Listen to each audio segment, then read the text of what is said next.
So yeah, I feel like this just went from underwhelming to not really liking it whatsoever. Hey everyone, so in today's video, I'm going to be doing a full face of underwhelming products. I totally think that not all makeup products are bad. I try and see the good in all products because I understand that my preferences are just not what everyone else has. So I like to be able to look at a product and say, maybe not for me, but I can see someone liking it for X, Y, and Z. I have seen so many videos about, a full face of products I hate. These products are shit. And sure, those are absolutely entertaining and valuable videos, but I think where we all are actually with makeup is because there's so much makeup out there, if a formula really isn't giving you that extra mile, you can just go to something that will. So none of these products are really bad. They're just not going that extra mile to give me something that makes me gravitate back to them. So I'm going to walk you through all of these products and why I just feel a little bit meh about them. So hopefully you do find today's video helpful,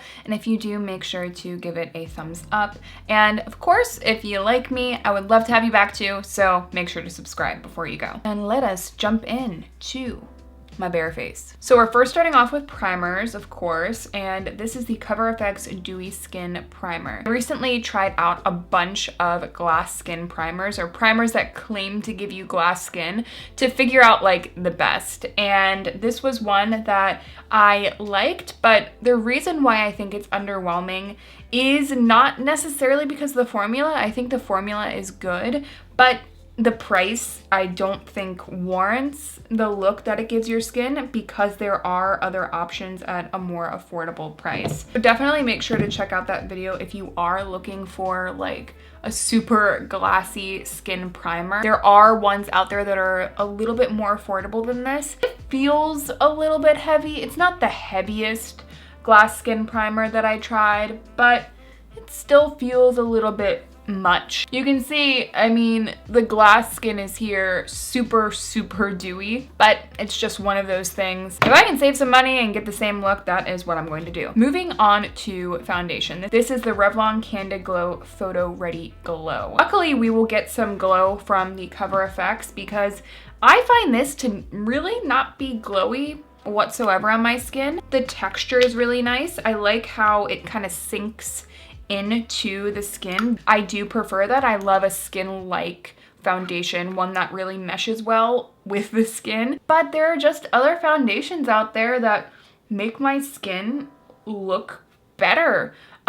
There's really not much coverage whatsoever, which again, totally fine with me. I have to say that like this combo is actually pretty nice. I like that the primer is giving me a little bit more dew since this is more of just a flat. It has like a flatness to it, but it honestly feels like the formula is missing something. Also, this was around $15 when I bought it, and you only get 0.75 ounces of product. So that's a little bit disappointing. Yeah, I feel like it's really evened out my skin, and up close right now, my skin doesn't look bad at all, but I think that's because of the primer and not really because of the foundation. I will definitely continue to use this up, but it's just one of those foundations that I wouldn't repurchase or recommend. Now getting into concealer. This is the CoverGirl Clean Fresh Hydrating Concealer. I was super excited to try out this concealer. I just love the route that CoverGirl went with this line. I love that more brands aren't afraid of creating more light coverage makeup that looks like skin, that looks real. But I just found this concealer to really not do much. I mean, again, love a light coverage, love something that's pretty just for every day. But just because I like something that's a little bit more light coverage, that's a little bit less noticeable, does not mean that I'm just gonna take any formula that comes around. By the way, I just got like a weird patch of dermatitis. I don't think that was here earlier, so I don't know if the foundation or what just did that. But there are definitely some products out there, even though they are more light coverage, that actually give a little bit more, They look extra hydrating, or maybe they look like a touch blurring. They have a little bit more of a refinement with a lot of no makeup products. It's not just about doing a light coverage with a natural finish. Part of it is really getting people to put on that makeup, because half the time, listen, if I'm gonna go for a no makeup look and you're not really giving me anything that I didn't have before, then what's the purpose of even putting on the makeup? Getting back to this concealer, it's covering, but it just is highlighting a little bit of the texture under my eye. I had this little patch that you probably can't see because of the beauty light, and it's still like that red patch is still shining through. Under eyes are just still looking a little bit tired, like more tired than I would like. I just would rather not wear one. It's not bad, it's just why bother? Next, let's go into a highlight. This is the Ilia Liquid Light Serum Highlighter. This was a sample that I got with, I think, a Sephora order. This is the shade Nova. I was really excited to receive this sample because I had heard really good things about their liquid highlights. They also just looked really beautiful online. Nova is more of like your classic champagne shade. It's not too gold though, which I like, but I don't know what it is about this highlight. It just, meh. I feel like there's not a lot of base pigment to it, which I actually prefer when a highlight doesn't have a lot of base pigment and the pearls sort of do the talking. I like that, and I think that that looks really natural and pretty, especially because when a highlight has a lot of base pigment to it, I feel like it's more likely to look like a stripe on your cheekbones. But I put out that entire pump on my hands and have applied it onto my cheekbones. In person, it's just not really giving me much of anything, kind of just sitting on top of my skin. It just looks a little bit crumbly. It's not really giving me that glossiness and that sort of mirror-like shine on the cheekbones. This is definitely meant to be a more natural looking highlight, but I feel like it's more natural to just skip and use good skin prep to give you that natural highlight. I mean, I don't know if you can even see that. It's like completely picked up all of my foundation over here. Can you see that? All in there? That just looks weird. So yeah, I feel like this just went from underwhelming to not really liking it whatsoever. So anyway, but let's add a little bit of color to our cheeks. We have the Almay Healthy Hue Blush. I was really excited to pick this up because it looked like a powder, like a soft satin blush. Not a lot of drugstore blushes with a more satin finish have great pigmentation, but this pigmentation is very even. Color is really pretty. I think it's pressed really well too because it's buildable pigment rather than just pop a bunch of blush in one spot. But as I have continued to wear it, it's just not a blush that I would reach for. It doesn't really bring much life to my cheeks or really to any look. It doesn't give me the sort of pop that I want. It's nice that it's buildable. I think the actual mill of the product is pretty too. Maybe this is a better sort of blush product for someone that just wants a touch of color and you want to be able to control your pigment. But because you guys know I'm such a cream blush person and I love for my blush to really pull together a look to give my face that dimension and that color, and for me this is just, it's definitely not bad, but it just doesn't really give me much. I'm like continuing to put it on, expecting it to like change, but it's just not really doing much. Next, we have a product that I'm a little bit undecided about because I have really enjoyed the mattes within this line. It's the Maybelline Color Strike Cream to Powder Shadow Pen.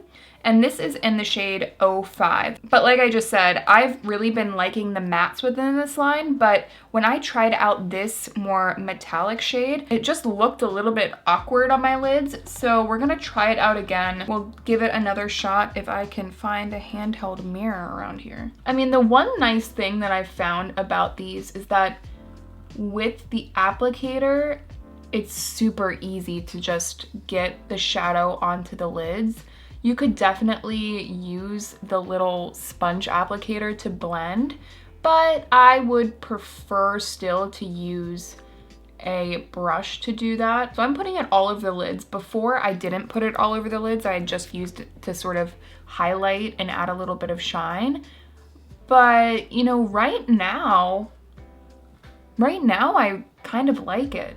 It's a really pretty gold because it's a little bit more of like a vintage gold. It has a touch more of a grunge sort of feeling to it. It's not super yellow. It leans a touch more green. It's not green though, obviously, but it has a touch more of a green undertone. I find that these golden shades are actually a little bit more unique than just your typical, you know, standard yellow gold. I actually really like this. Out of everything that I've put on, I'm most impressed with these. So, okay.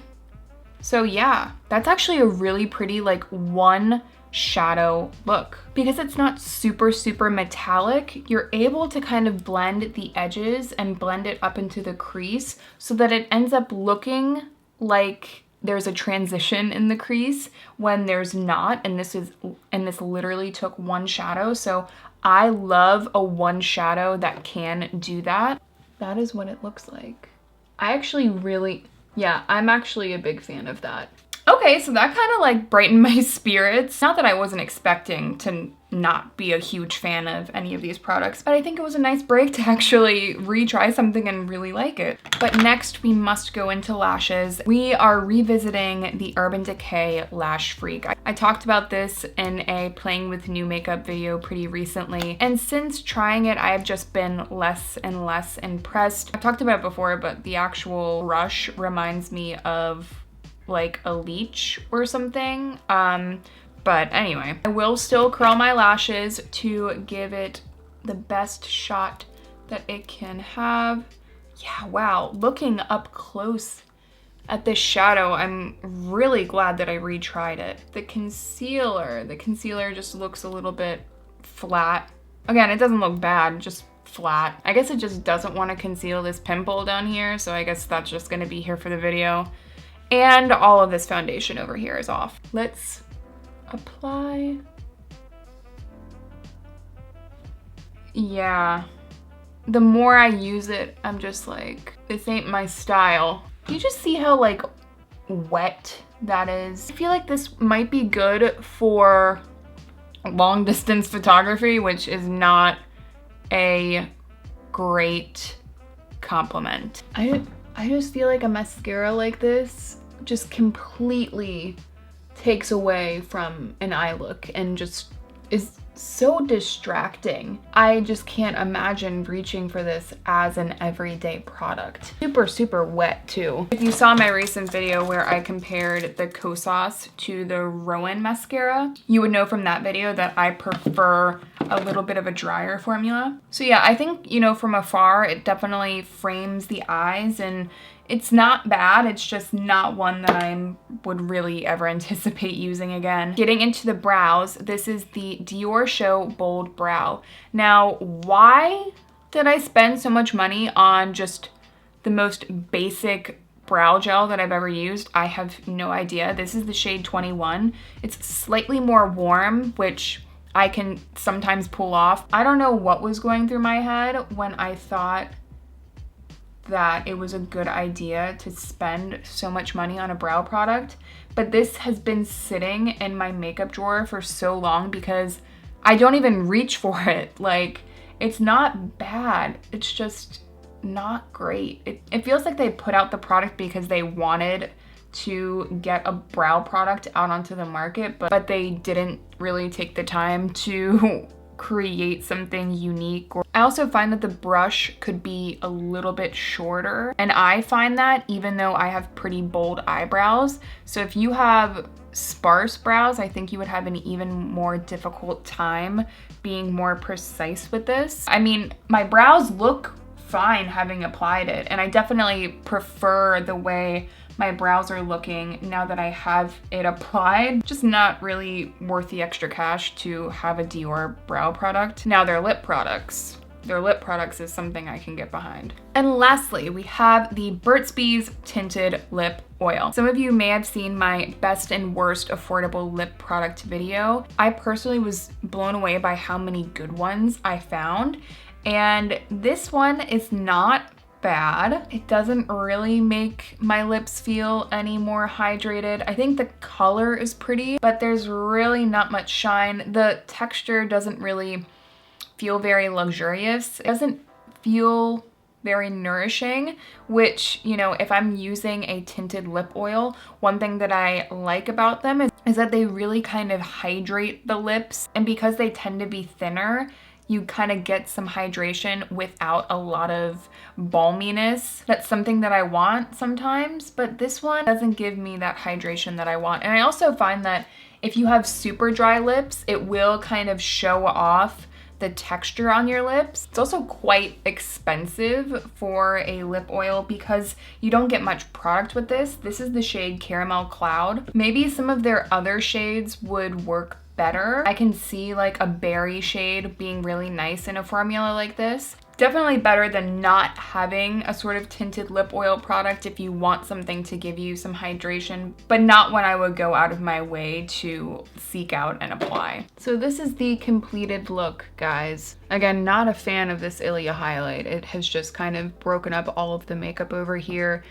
The concealer, you know, it did its job, but my under eyes just look a little bit drier than usual. I think the brows look fine, but I just don't see the point in spending so much money for something that's really not doing a ton extra than a normal brow gel.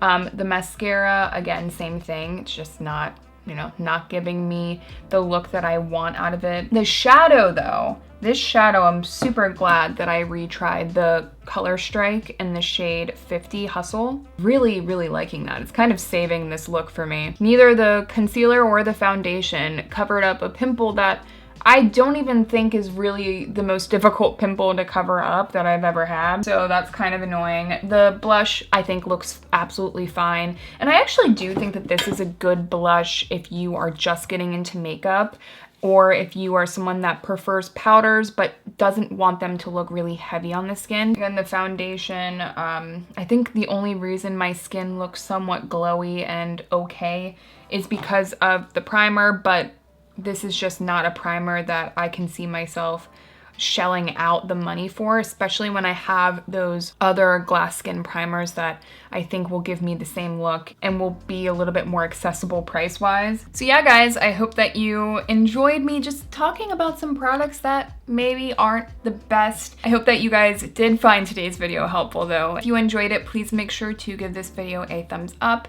and make sure to subscribe before you go. I would love to have you back. With all of that, I will see you in my next one.